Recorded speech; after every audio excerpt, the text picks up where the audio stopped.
Hello everyone, welcome back to Blood Omen. Last time we have explored the Lost City, and here is a reminder of what we are to do next. A triad congregates at the roof of the world, Kain. A plot to twist the land, to shape the world. North is where your vengeance lies. And to follow north, we will be passing through Uschtenheim.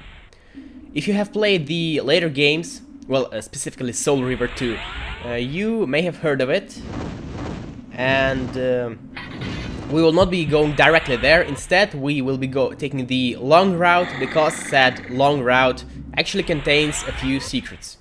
Well, a few artifacts. Every single one of them is for some reason triggered a secret.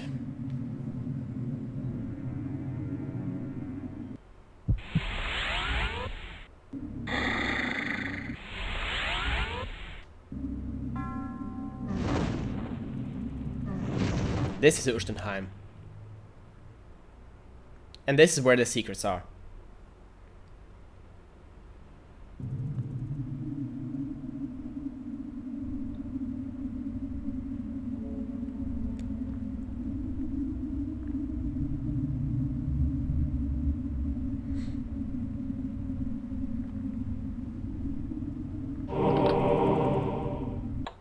Chaos, the axes. Now these scarecrows, I don't know of a skillful way to defeat them. The best I can come up with is turning on the repel spell and just hitting them. By skillful I mean somehow managing to dodge these crows, which are, well, which hurt us, which are how these scarecrows attack. I have not found a way to dodge them or eliminate them in any way other than the repel spell.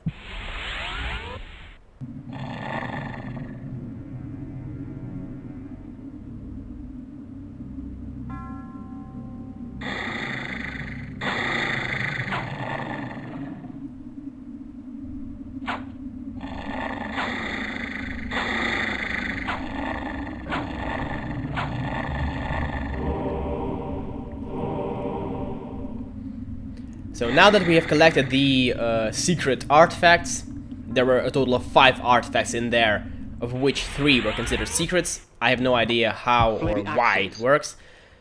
And now we can head to Uschtenheim, which is not an important location by any means in Blood Omen, but it becomes important in the future of the series. In my travels, I learned much about the legend of Janos. Here in this quaint pastoral village of Uschtenheim, that dark enemy was born. Janos preyed upon its peasants until he was finally hunted down and executed. So, Janos. Now, if you have followed this LP from the start, or for that matter, if you have played the later games, well, Defiance, if you played Defiance, you know what it is. But if you don't remember, let me remind you about the second most important artifact in the game, the Heart of Darkness. When Kain explained what the Heart of Darkness is, he noted that it was torn out of Janos Odrin's chest. That legend is very literal, and allegedly it was torn out of his chest because Janos Odrin was preying upon the people who live in Uschtenheim. Whether it is true or not remains to be seen. It's more likely not true. But what's important here is that this village is, while not being even a separate location here in Blood Omen, does get tied in later in Soul River as... Well, Soul River 2 does that a lot. It ties in a lot of things that were in Blood Omen and that were forgotten in the first Soul River. Soul River 2 ties a lot of them into the overall storyline. And here in Blood Omen is just a location with a bunch of houses and one secret, which is Janos Odrin's house or the Heart of Darkness Spirit Forge. I will not be entering it in this part. Instead, it will have to be shown in an extra video where I collect most of the secrets that I have missed during the main playthrough. The reason for that being the fact that that secret entrance into Janos Ordren's house requires flicking a switch in the Kain's mausoleum, which is the very first tomb that we see, which is where Kain woke up, where we began the game. And it would otherwise take a very long time to get here. So instead I just put it off, and besides despite being called Janos Ordren's house, it's not really that fascinating. It's just a regular... All you get is a bunch of Heart of Darkness artifacts, and we already have a lot and more than enough for pretty much the remainder of the game. Even though we're gonna use them a lot, we have even more than we need. The axes.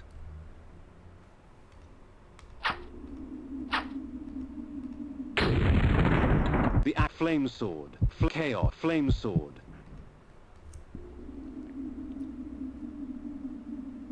And now we can finally follow north and see how the land is being twisted. Cue the music.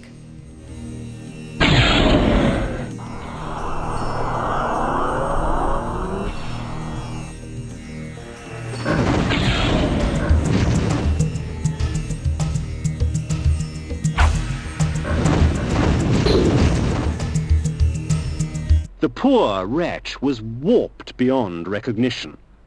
To think it was once human.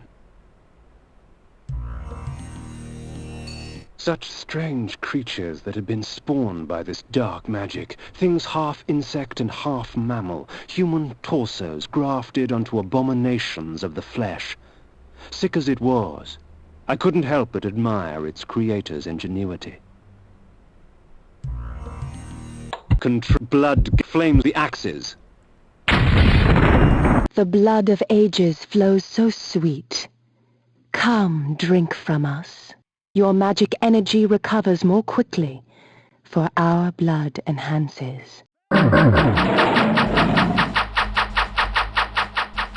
So burnt out land instead of healthy grass and nature. Some weird ass half demonic, half mammal aberrations instead of regular life forms. Does it remind you of anything? It should if you've played Soul Reaver. I see it as some sort of a... Well, I like to see it as some kind of accidental foreshadowing. Although there's no way it was intentional.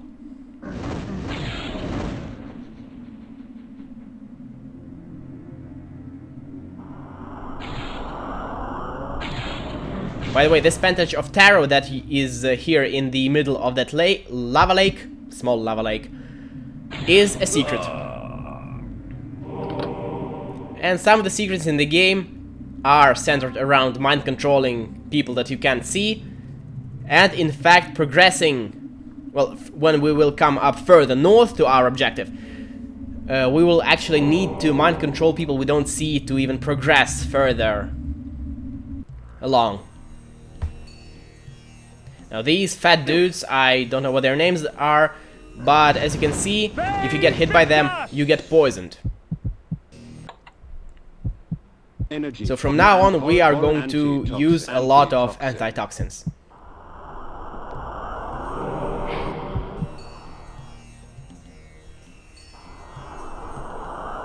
And repels. Repel is just such a good spell. It's a lifesaver in many, many situations. Vorador's flames the axes. The flame sword.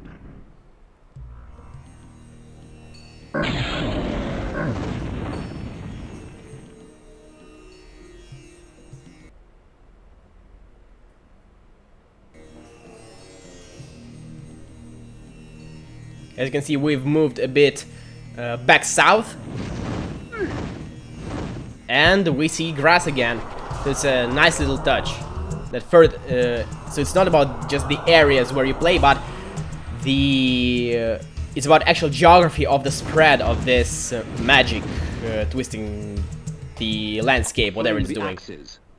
As It's really about it being up north and slowly spreading to south, and not just us changing locations and screens.